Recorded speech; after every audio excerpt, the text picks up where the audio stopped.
Chapter 14. The Voice of the Silence. If we wish to follow a pupil on his path, we need first of all to see where this path begins. The path begins where the pupil succeeds in rising above his nature-born prison. This rising above the nature-born prison is possible only if the longing of the heart is strong and pure enough.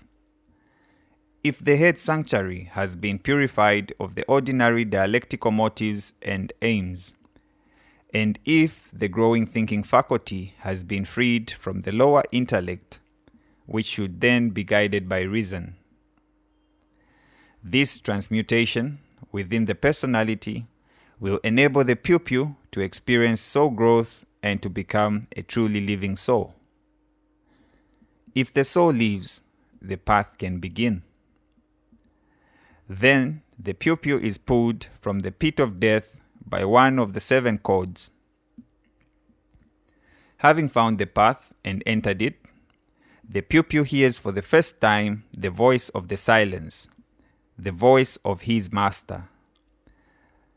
This master is his own inner God, the Virgin Spirit, called Christos by the ancient Gnostics. This master has to begin to speak to the pupil.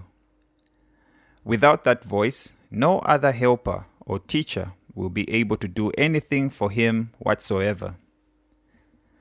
The Christos is the descending spirit that will link itself to the nature-born personality through the soul.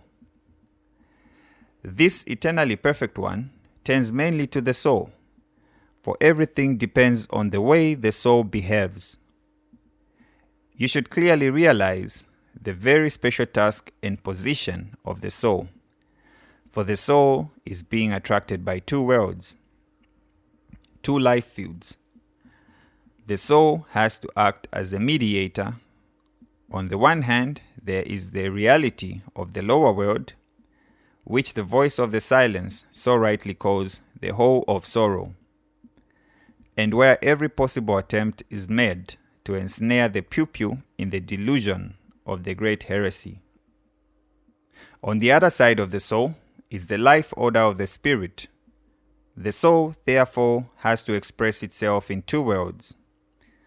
This will undoubtedly help you see that the soul has to be trained. The soul has continually to be enabled to make the right choice, for every wrong decision can cause great harm. In this light, you should understand the biblical warning: the soul that sins shall die.